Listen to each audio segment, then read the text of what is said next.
All right. Greetings, everyone. Thank you so much for being here today. My name is Azusa Chapman, and I am the Assistant Dean of Admissions at Boston Conservatory at Berklee. And today we are hosting a webinar on how Boston Conservatory is reinventing conservatory education. But before we get started, there are a few housekeeping items that I would like to go over. This event is being recorded and will be available to view in the future on our virtual events page of our website. In addition, we will be having a brief Q&A session at the end of this panel discussion, so please feel free to post any questions you may have in the Q&A feature. Additionally, if you would like to sign up for admissions materials, please feel free to scan this QR code on the screen with your phone, and it will allow you to gain access to resources like our digital view book and help us stay connected with you via email. So with that, I would like to welcome you all once again to today's event. To our prospective students and families, I'm sure you will agree that the college search process can be completely dominated by application deadlines, supplemental materials, audition requirements, scholarships, financial aid, the list goes on, and to the point where it might feel overwhelming at times. And then as a member of the admissions team, I totally get it. These are the questions that we are helping our applicants through, and we know that the college search process is complicated. However, we hope that today's conversation gives you a moment to think beyond that application process. And our goal in this session is to introduce you to the Conservatory's community, the values we prioritize, and the work that we do to ensure that our students are receiving the best performing arts education. So with that, it is my pleasure to introduce the panel. So I'm going to make sure that you all can see everybody. Give me one second.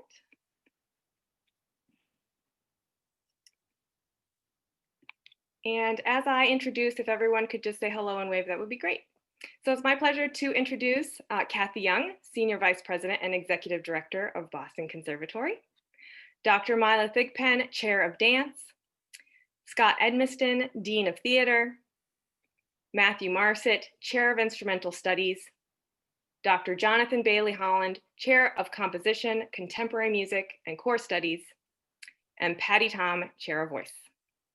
So at this time, I'd like to turn it over to Executive Director Cathy Young to share some information about the recently announced strategic initiatives for the Conservatory, which will be the framework of today's conversation.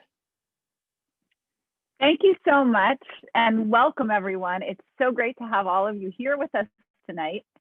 As Azusa said, this is a really exciting time as you're applying for schools and you're imagining where you're going to be at this time next year. I'm very excited to talk to you tonight about the Conservatory, which is truly an amazing place and a place that I love, and to share some of what's so special about this place with all of you.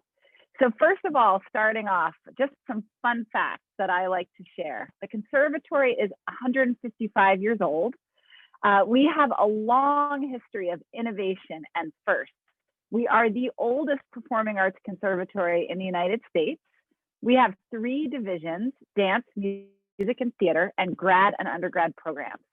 Here's some firsts. We had the first Conservatory Grand Opera Department, the first Conservatory Music Ed program, and the first Conservatory undergrad musical theater degree. Another big first for us, and I know you all know about this one, is that in 2016, we merged with Berklee College of Music, which was the first merger of its kind among 2 performing arts colleges. And we're now the world's most comprehensive training ground for music, dance, and theater. So I also, before we get into the focus of our discussion tonight, I have to just brag a little bit about the Conservatory, because that's the best part of my job. Backstage has named our dance division the top contemporary dance program in the United States. The Best Schools list named us one of the 10 best music conservatories in the United States. And Playbill named us one of the 10 most represented schools on Broadway. We are an innovative, diverse, and contemporary conservatory. And as you know, the topic of tonight's talk, we are reimagining conservatory education for the 21st century. So our goal is to prepare the artists, the leaders, the educators, the culture creators, and the impact makers of the future. That's all of you. The education that we provide nurtures the whole person. And our goal is to unlock your potential and build a springboard for you to create the life you imagine. And our students go on to do that. They do pretty awesome things. So just a couple of alumni stories. Dance division grad Ebony Williams was the first Black woman in Cedar Lake Contemporary Ballet. She's best known for her work with Beyonce. She's on Beyonce's left in the Single Ladies video. She was in Jagged Little Pill on Broadway, and she's the associate choreographer for the movie adaptation of In the Heights. Andre Cerullo, who graduated in 2013, was the conductor and musical director of the Hamilton Tour. Laura Dreyfus graduated in 2010, was on Glee, originated the role of Zoe Murphy in Dear Evan Hansen, and is a series regular on the Netflix show The Politician. And Gabby Reyes, who graduated in 2016 and then made her Metropolitan Opera debut in the fall of 2018. She's an opera singer, by the way. So as you can see, our grads go on to do great things. And I think all of us here tonight believe that it's this unique education that prepares them for success. So we have a roadmap for how we're reinventing conservatory education. And that roadmap is called our strategic direction. And it's really a plan that lays out where we're going and how we're going to get there. And the strategic direction is built around 3 pillars: elevation, diversity, and innovation. So what do we mean by elevation? What we mean is elevating the merged institution, which is Boston Conservatory and Berklee College of Music, as the world's greatest comprehensive performing arts university. And so what I want you to think about is that at this school, you will find classical, contemporary, and popular musicians, songwriters, producers, composers, vocalists, actors, dancers, choreographers, directors, playwrights, and on and on and on. I truly feel like our campus is the center of the creative universe. There is so much creative energy here. And because of this, we are really uniquely positioned to be able to prepare students for the intersection of dance, music, and theater, and the collision of all of these art forms together, which now shapes so much of contemporary and popular performance. Students here do interdisciplinary work, they collaborate together, they create together, they perform together, and they're literally shaping the future of their fields. Diversity is a central value of the conservatory and of Berklee as a whole. And when we say diversity, we mean many things.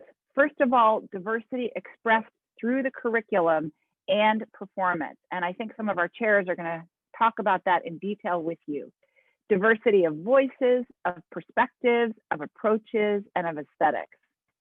We mean diversity of population in our student, faculty, and staff populations. And we mean cultural diversity, that we are a welcoming community, we are a culturally responsive and agile community, and we are engaged together in learning and growing. Innovation, which is the final pillar of the strategic direction. At this conservatory, you will be immersed in classicism and tradition, and you will also be immersed in contemporary work and avant-garde work and innovation. And we believe that both are central to your training and your artistry. We're preparing you for the future of your fields, and the future of your fields, we think, is built around that dialogue between tradition and innovation. The conservatory aims to be an incubator of new work and of artistic revolutions, the place where the future of the performing arts is evolving, and we want you to be here to create that with us. So I am going to turn it back now to Azusa, who's going to introduce our chairs, and they will be able to give you lots more detail and info, but I just want to leave you with this thought. Our goal here is to empower you so that you can develop your authentic and your unique artistic voice. We're not aiming to make you like anyone else, but to help you become most uniquely and fully yourself. and give you the skills and the confidence and the courage to pursue your dreams and create the life you imagine. Thank you all so much. Have a wonderful rest of your evening, and I hope to see you all soon. And Azusa, I'm going to pass it back to you. Thank you so much for that, Cathy. And thank you for really helping set the stage for today's panel discussion around the core pillars of the strategic plan: diversity, innovation, and elevation. So thank you so much. And I'm excited to hear from our chairs and dean about the work that's being done within the divisions, especially since you all are truly at the intersection of the curriculum and the community for our students. So with that, I'd love to start with the pillar of elevation. As Cathy mentioned, it's really about global positioning and our partnership with the greater institution. And while this global positioning will really transform over time, I would say that even in the 4 years since the merger, the opportunities for our students have really greatly expanded. So to our panel, could you take a few moments to touch on the kinds of opportunities that are available to our students and how we are uniquely positioned to prepare our students for multidisciplinary careers and even shape the future of the performing arts? Mila, we'll start with you again. Thank you, Azusa. And I want to tell our guests, I want to give you a big warm welcome from Boston this evening.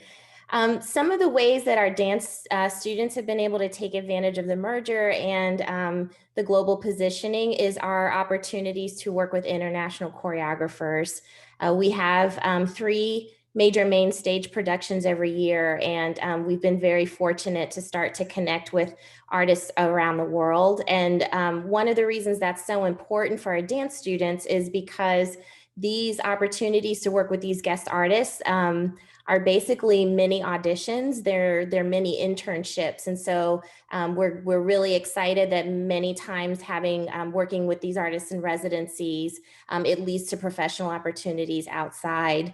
Another great opportunity that has come from the merger is having our students participate in music events where they're looking for dance to support their overall performance. So there's been a huge range, both nationally and internationally, for our students to be able to participate have a global reach in their performance. Thank you for that. Matthew, would you like to speak about the instrumental opportunities for the music Sure, students? thank you. Thank you, Azusa, and good evening, everyone. In the instrumental department, one of the great opportunities we've been able to take advantage of is building a study abroad opportunity for our students on the campus in Valencia, Spain. This is open to our undergraduate students. It typically falls somewhere in either the junior or senior year for those students. And it allows a student to continue with their education on normal path without any change of the 8-semester plan, but to really diversify the curriculum in a way that we wouldn't be able to do on our own campus. While in Valencia, it's giving students the opportunity to study cultural music of Spain and understand that more deeply than they would if we were just studying it while here in the US. They're taking part in ensembles that are traditional, as symphony orchestras and wind ensembles and chamber music. But then they're also taking part in traditional Spanish ensembles like flamenco bands. So it's helping them to expand their performance opportunities in a significant way. One of the other great offerings at that campus is a significant focus on film scoring, and the students become deeply involved in the studio work that's associated with film scoring. It's an absolutely incredible opportunity. And what's particularly exciting, maybe because of the merger and just the design of the whole program, is it happens at the exact same tuition value as it would if a student stayed all 8 semesters in Boston. So there's not any additional cost that the family has to worry about incurring, which is really, I think, quite helpful. Beyond that, it's the wealth of cross-registration opportunities that are made available. The Conservatory is steeped in a magnificent tradition of what we traditionally call classical music, concert music. But if students have interest in studying jazz and contemporary styles, they now have opportunities to play in ensembles and to study deeply the history and the theory behind all of those styles as well. The goal is just making a more well-rounded basically well-armed musician for taking on the performing field.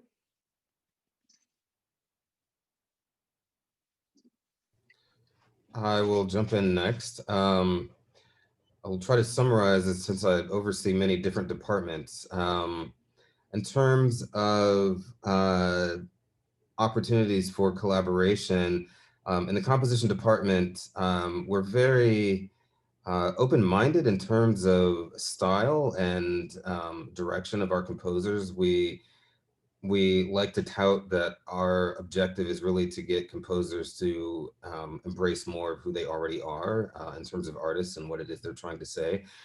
So we have students who span the gamut in terms of their interests. We have students that are maybe, I'm not really sure how to describe it, straight ahead contemporary classical composers. We have students who write musical theater works. We have students who write opera. We've had students collaborate with the dance department.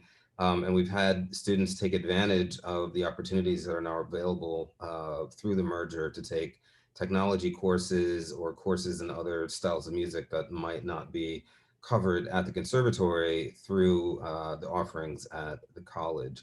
Our students have always been interested in that, and the merger kind of allowed for additional depth in some of those areas that we don't offer at the school itself. But in addition to all of that, we collaborate in the composition department with many of the instrumental departments so that students can kind of focus in. We collaborate with the voice department. We've done work with choral programs as well as song projects. We try to get our students as much experience working with actual other artists and hearing their music played back live by live performers as much as that's possible. So that's a very important part of our program. It always has been, and it has been amplified even more through the merger and the additional opportunities that that has presented us.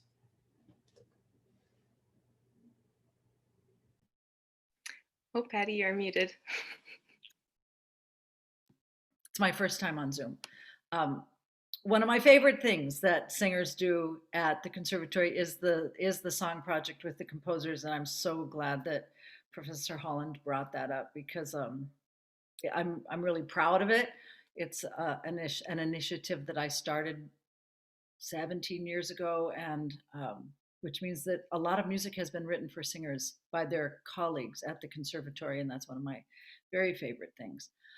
Thinking about this topic of elevation, singers tend to be musicians with wide-ranging interests, whether those interests are in singing various styles and genres of music, or whether they are music-related interests such as entrepreneurial work or fundraising, development.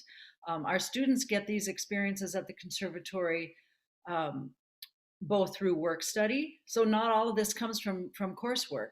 There are a lot of other opportunities for gaining some of the skills that students are interested in, often through work study, through volunteer work, and through coursework, of course, in electives and in minors. I want to talk a little bit about not about the established minors, but just about the minors in general. Since the merger, our students have been able to take on a minor, which is, I think, quite unusual in a conservatory environment. And students in the voice department have also been able to create concentrations, I would say, in areas that are of interest to them by taking elective courses on both campuses in, for example, the business of music and the development of a teaching studio, or film scoring or conducting.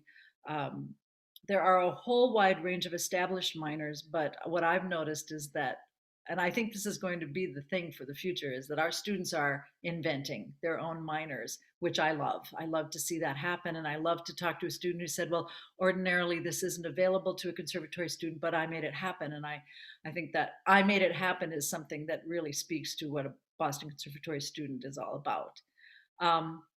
The greater Berklee sphere, I would say, makes it possible for serious classical musicians to take the necessary and desired deep dive into the study of the music that they love and that they came here to study, while at the same time spreading their wings into other interests, other areas of interest, or just indulging a musical whim that students have always sort of wanted to try out, and now they have those opportunities because those courses are available at Berklee.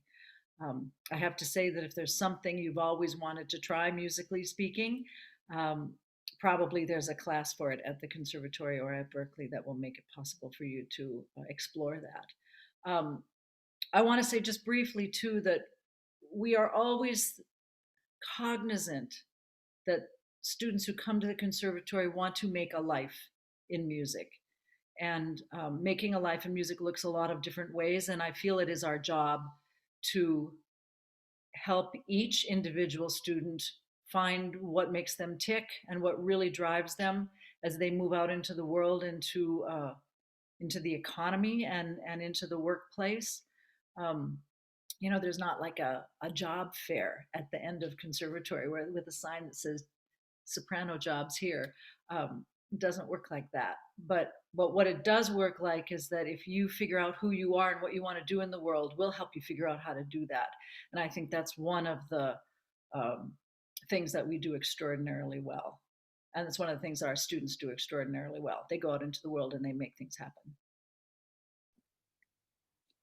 Hey, I'll talk next about theater. Hello, fabulous ones. Hello, all my fabulous theater people out there. So good to see you. Glad you're joining us. In terms of elevation, one of the things that really distinguishes our program is we put a strong emphasis on multidimensionality.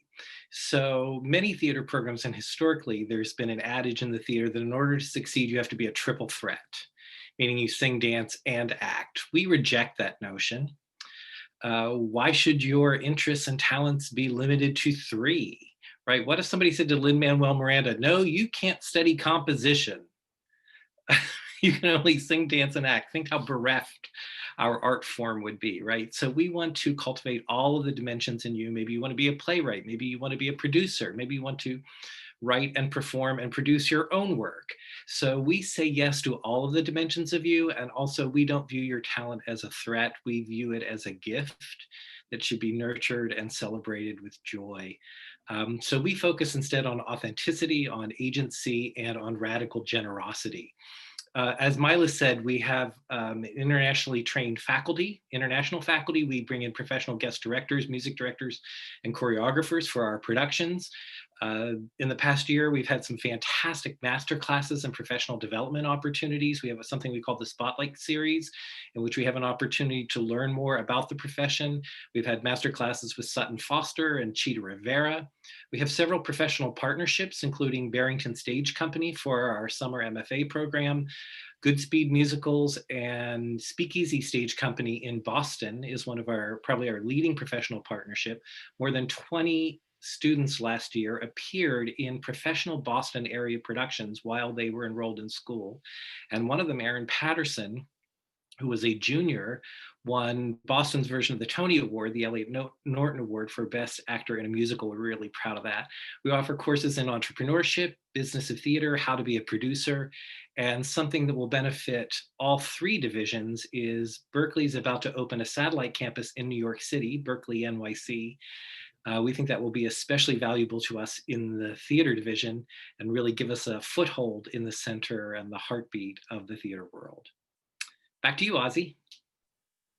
Thank you all so much for these responses and for really giving us an insight in the various departments and the experiences students have. I mean, I think already with the Conservatory having the 3 divisions and the collaborative opportunities is incredible. And we're really uniquely positioned having that expanded resource for our students with the relationship that we have with the larger Berklee institution. So it's very exciting. So thank you so much. I wanted to also touch on the other core of the strategic plan, the focus on diversity. And of course, the Conservatory is prioritizing diversity in all forms as the central driver for curricular, artistic, and cultural change. And we believe that achieving excellence through a contemporary performing arts education can't be accomplished in a homogeneous environment or through the immersion in only one aesthetic style. So could each of you speak to how this priority is informing the work that's being done in your respective departments, and in turn, how that's shaping our students' educational experiences? Mila, we'll start with you again. Well, this is a very exciting topic for the dance division, but I will try to keep it short to make sure I leave space for my wonderful colleagues. One thing that I've been lucky to inherit as chair is a very diverse faculty. We're very close to half, 50% Alana, and we're also pushing for that in our student body in terms of racial diversity. And so I know that representation matters, and so we're trying to represent our diversity through faculty and students.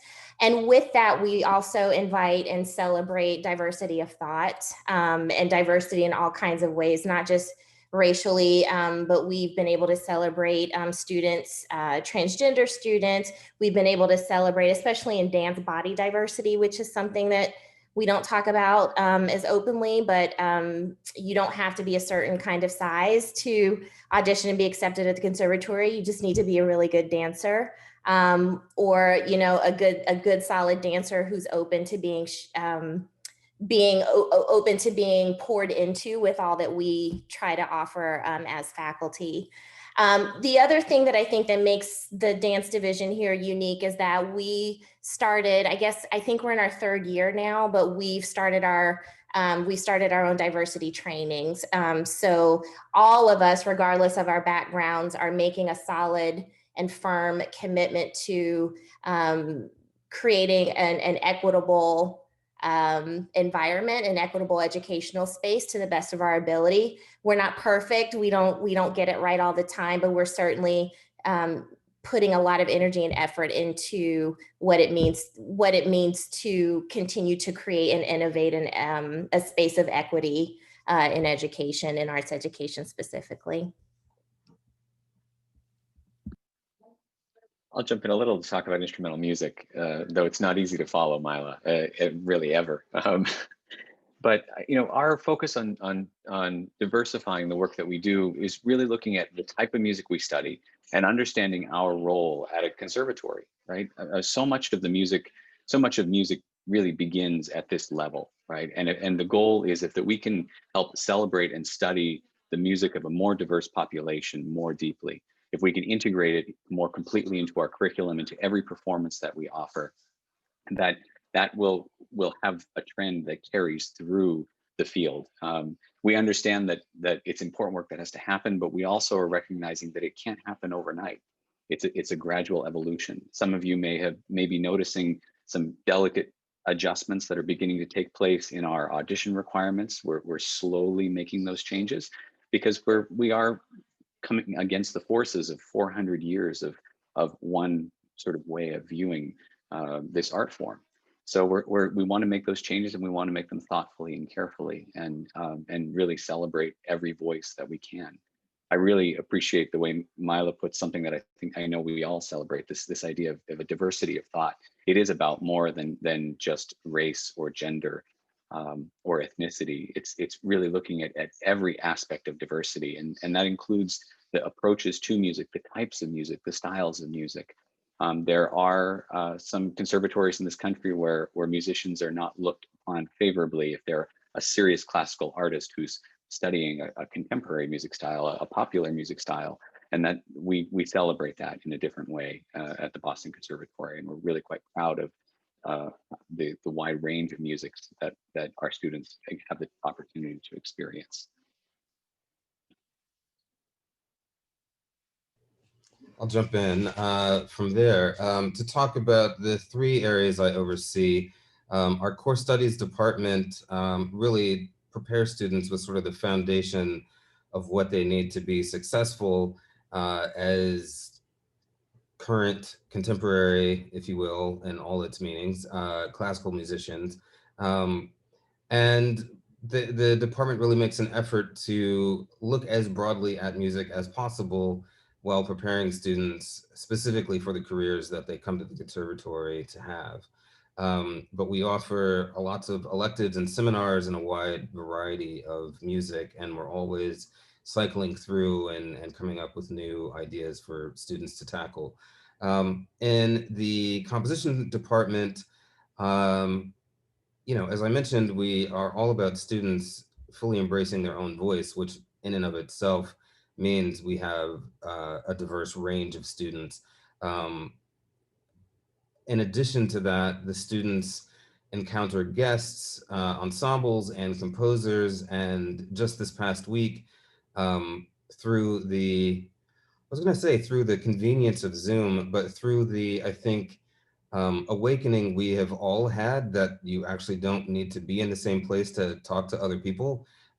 We had a guest composer, Bongani Indodani Green, who is from South Africa, join us for our composition seminar.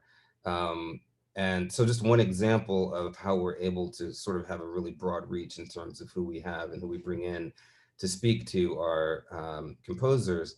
Um, Stylistically, I mentioned, we have students who are writing musical theater, we have students who are writing electronic music, we have students who are interested in writing for media, and we have students who are interested in writing, very traditional, edgy, angular 20th century music. So it's, I guess this is the 21st century now. So our students are coming in from every angle stylistically. I'll talk a little bit about our contemporary performance program, which is a graduate program. Um, our program, we make a strong effort to have the students exposed to as wide of array of contemporary music and what that might mean for a conservatory student as possible. So our ensemble plays all types of repertoire from living to recently living composers. Um, and we try to give them everything from minimalism to serialism to um, I don't know, you name it, and we will have the students perform it so that they leave the program after the 2 years with a full abilities to participate in whatever direction their career takes them in. And beyond all of that, we try to introduce them to other angles of the music business, whether it is talking to record label executives or people who have started ensembles, really kind of tackling it from all angles to let them know that there are many possibilities far beyond what they maybe came in thinking they wanted to focus on when they started the program. So I just want to follow on that and say that from my perspective, we have a very thriving composition program. And to my sense, the composition and CCMP programs are like the engine that powers and inspires the whole music division. I think there probably isn't a student that goes through the music program that doesn't uh, perform the music of either their peers or their teachers or both.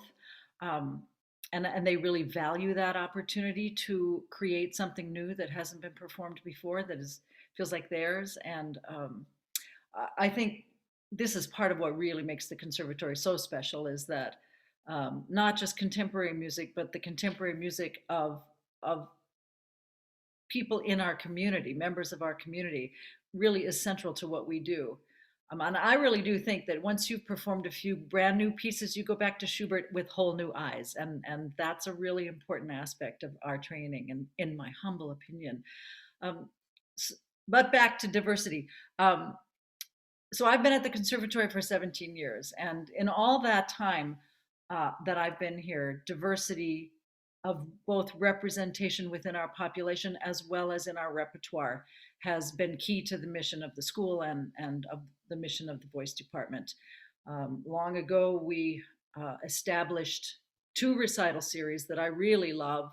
Um, One is a spirituals concert annual performance, and the other is a Latin American Song Project concert. But we also perform music of Black and BIPOC composers in a recital series, and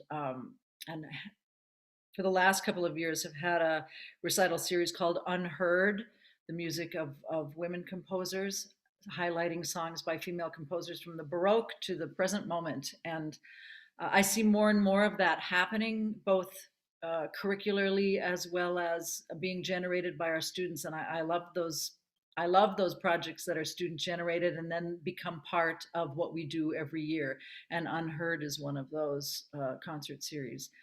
Um, This fall, the opera faculty have put together a series of panel talks and Q&As with visiting artists who are at the forefront of making change to the standard repertoire. And as you can imagine, making change to the standard opera repertoire is a big challenge.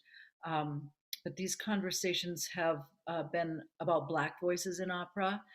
There was it's coming up, a conversation called, I think it's hilarious, Reloading the Canon, which addresses how to examine the standard repertoire and then reframe it in a way that speaks to who we are right now in the 21st century.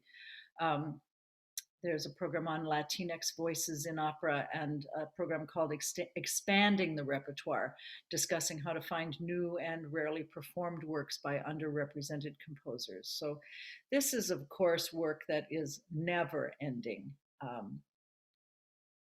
There will always be new music and new voices to discover and new pieces to perform. And we cannot get stuck in while we can celebrate it and find much to explore in the standard repertoire, there's so much more than just those pieces that we know. And so we really look forward to leading this conversation and also to sending our graduates out into the world as performers who value diversity both in their community as well as in the musical work that they produce. Beautifully said, Patty. I feel that we're trying to do the same thing. You know, in the theater, the racial justice reckoning has really forced us to re-examine some of our practices and values. And I think we're taking it quite seriously in the theater, and certainly BOCO's trying to take a leadership role in that journey. We take quite seriously decolonizing our curriculum. So that means decentralizing whiteness. That means not just in the plays we read, like in our literature and history courses, but also in our repertoire. We also offer a deeper dive into courses, like we offer courses such as race, identity, and performance, Latinx theater, Asian American theater, Black theater, queer theater, drag performance. And we have a new course coming up on the musical theater repertoire written by female identifying and BIPOC composers. We really reject the notions of type or stereotype in casting, and both our faculty and our students have been actively training in anti-racist theater practices. About 28% of our faculty is BIPOC, and that's growing. And I'm really excited that we are re-examining and redefining the way we look at musical theater history, which is primarily thought of in terms of, you know, the great white composers like Rodgers and Hammerstein and Stephen Sondheim. I don't need to diminish their glorious contributions, but we have a new instructor, a new professor joining us named Ben West. He is the curator of the Broadway Museum, and he is really interested in redefining musical theater history through the lens of Black composers and female identifying composers, and looking at how musical theater has been a mirror of the American journey. And so we are committing our hearts and our spirits and our resources to making this change internally for our community, but also we hope for our art form moving forward. Thank you all so much for these responses. I really think, you know, as to our prospective students and families, coming to a conservatory, you are going to be the individuals shaping the performing arts upon graduation. And so I think this is a really important valuable to see what kind of experiences and performance opportunities and what repertoire and individuals that you get to work with and voices that you get to celebrate is a really big piece of shaping that future. So we hope this gives you a sense of what our priorities are here at the Conservatory. So the final pillar in the strategic plan is innovation, and that means innovation in curriculum and educational methodology, as well as the emphasis on contemporary work, cross-cultural and cross-disciplinary opportunities. I think for most students, when hearing conservatory, they automatically consider performing arts education that is rooted in tradition, in repertoire ensembles, and in a value system. So I'd love to hear if you can share how your program areas are embracing this forward-thinking vision and engaging our students in the dialogue between what is tradition and what is innovation. Thank you. Again, this is a really exciting topic that I think I could go on and on about, but I want to leave time for colleagues and for questions. And you'll hear that I'm starting to echo my amazing colleagues as well, because there's a lot of crossover here. But in terms of innovation, I think we're being creative about how we can have an inclusive curriculum. So in the dance division, African dance is now required, hip hop, urban styles is now required. I'm really grateful.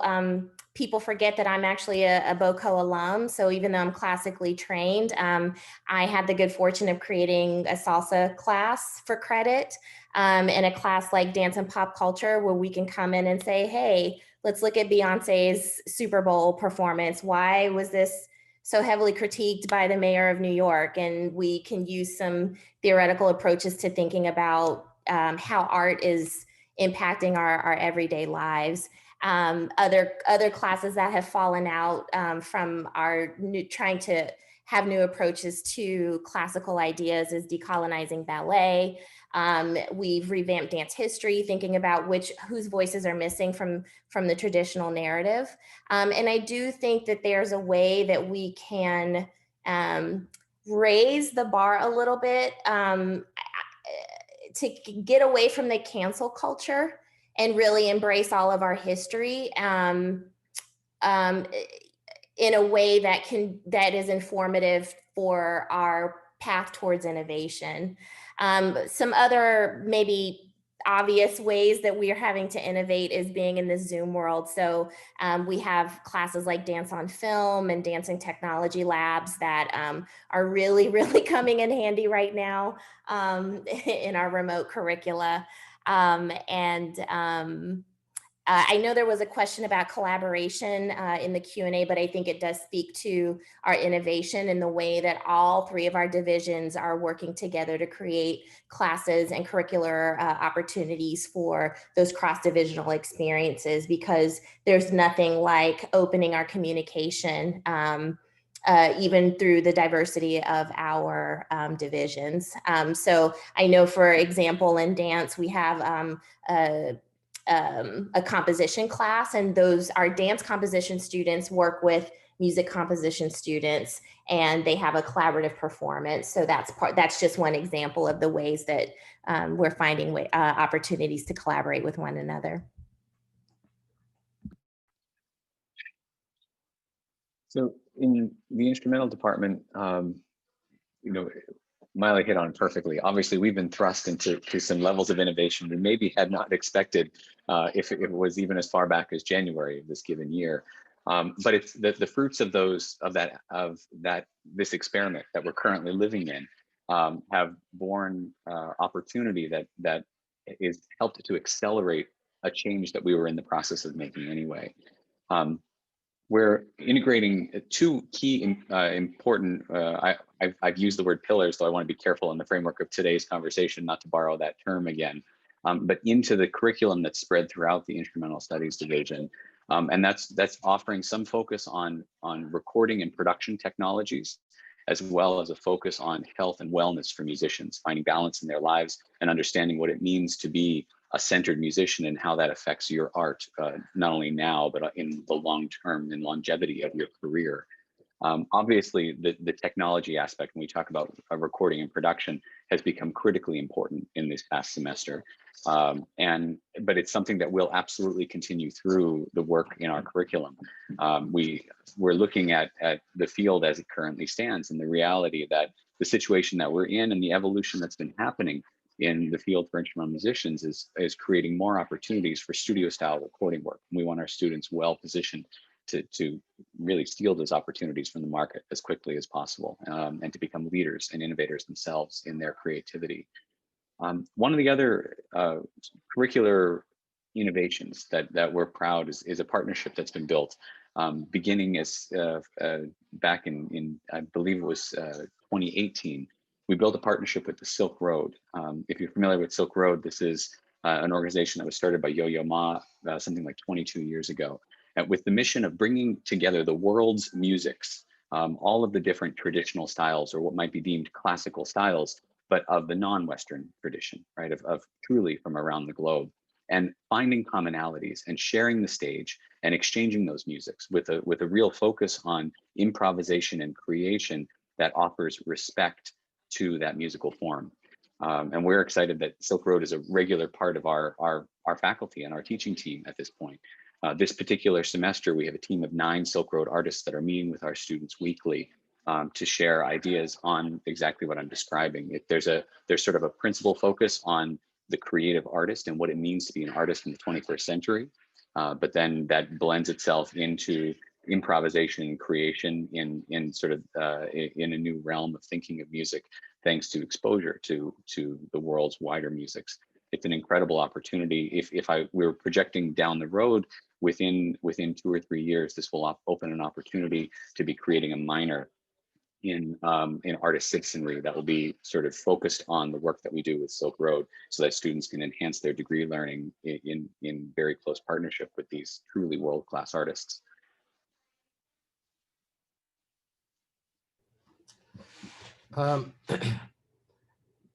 One example, I'm just trying to think of some specific examples. In our core studies, one of the electives that we introduced a year or two ago is a course titled Applied Acoustics.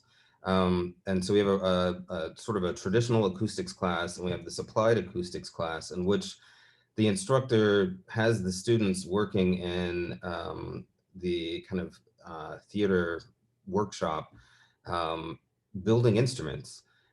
And through building these instruments, which are, you know, fairly primitive instruments, but sort of from there understanding the acoustic properties of those instruments and how they can be altered by making fine adjustments to each of the instruments. So instead of the traditional sort of lecture type format, this is a really kind of hands-on way of understanding some basic acoustic principles. So that's one example from the core of ways in which we've tried to think a little bit more innovatively. You know, with composition and contemporary performance, I mean, they are innovation. So it's hard to kind of pinpoint, you know, something specific. I will say that in terms, again, of our collaboration now, our merger with the college, it allows students to take a slightly different angle on their courses than they may have traditionally. I'm thinking of a student who essentially made up his own unofficial minor in kind of music business by just taking various electives that were available through the college. Other students who have taken courses in kind of advanced technology that's available now through the electronic production and design department, for instance, at the college.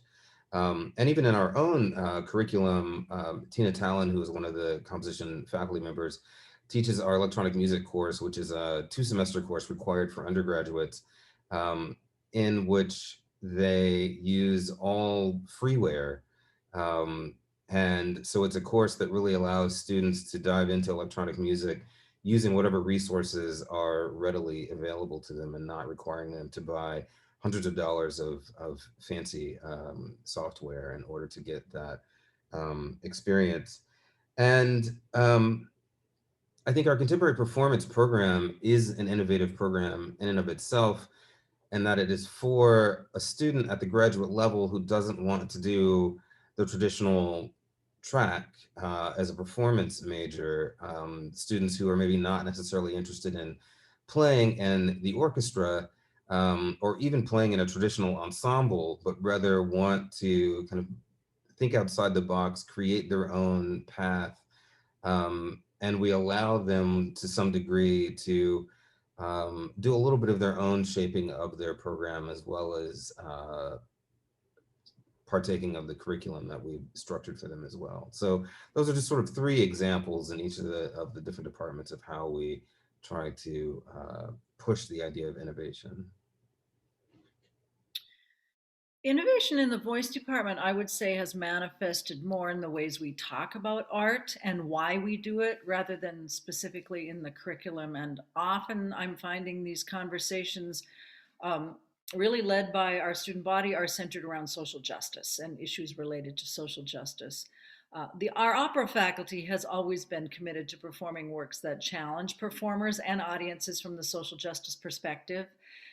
pieces that require performers to, I mean, this is true of all stage performance, but to empathize with characters far outside their own experience, and perhaps those who are rather odious. And in the past few years, seasons, the works that have guided this exploration have included Nico Muhly's Dark Sisters, Tom Chipolo's Glory Denied, Heggie's Dead Man Walking. There's an odious figure for you. And Menotti's The Council, just to name a few that have really challenged performers to think about contemporary situations that are reflected in these works.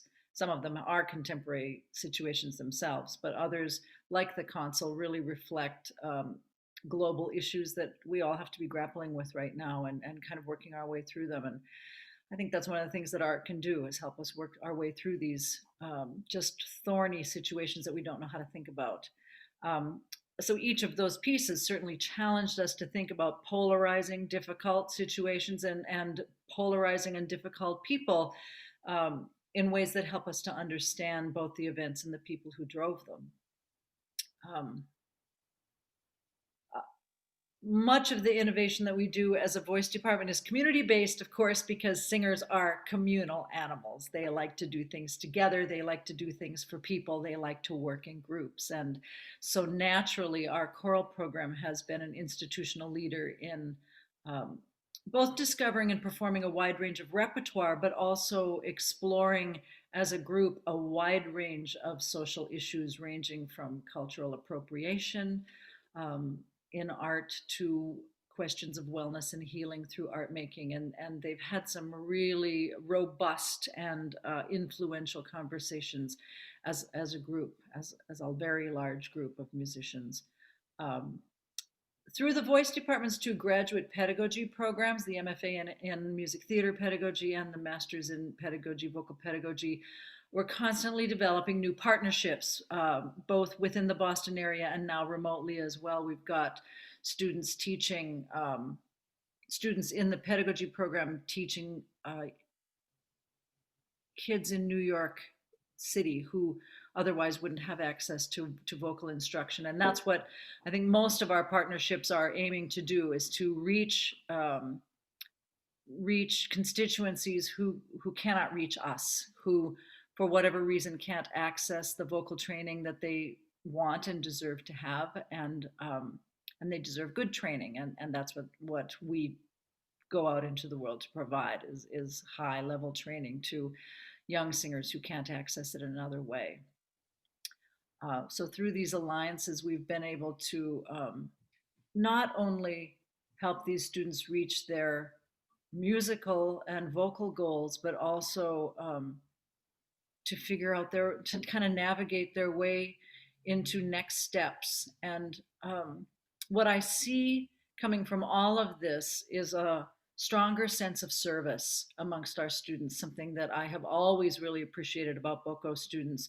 But more recently, I feel like that sense of service is more focused, and we are, as a school, providing our students with the skills and the tools to manifest their desire to be of service in a wide range of ways out in the world. That's beautiful, Patty. I love hearing that.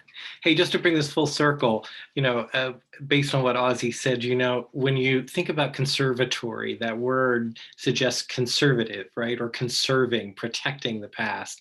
And one of the things that drew me to Boston Conservatory was the idea that we were committed to innovation. We were committed to imagining the impossible and dreaming things that had never happened yet, which I think is also part of the function of art. So although our musical theater program is our best known program and our larger program, we also have a new program. It's just a few years old, in contemporary theater. And the whole focus of our contemporary theater program is about developing new methods for creating new works that align us with the future. And a lot of our musical theater students engage with that and do a lot of devised theater work, in addition to the devised work that our CT contemporary theater program does. We even have an experimental theater specialization. That's like a minor. That's a 4-course minor if you really want to take a deep dive into experimental work. Our whole semester this fall has been dedicated to experimentation and risk-taking And that's really been reflected in our virtual production season. And I just want to invite everybody to tune in on Friday and Saturday.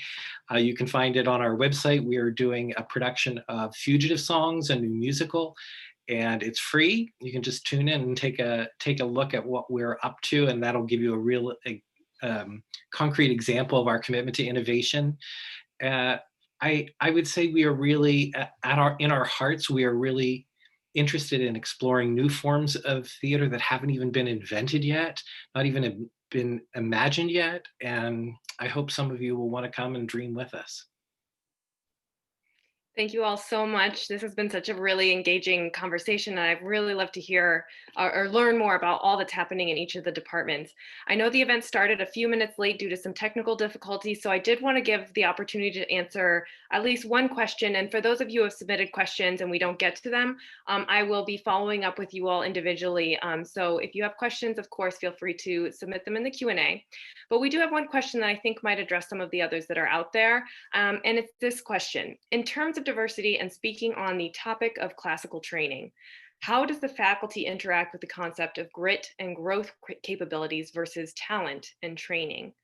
I'd like to open that up to anybody on the panel who'd like to speak in your respective areas. I'd be happy to talk about that, because I think one of the great skills of my faculty is the ability to hear a young singer and hear them for their promise and their potential.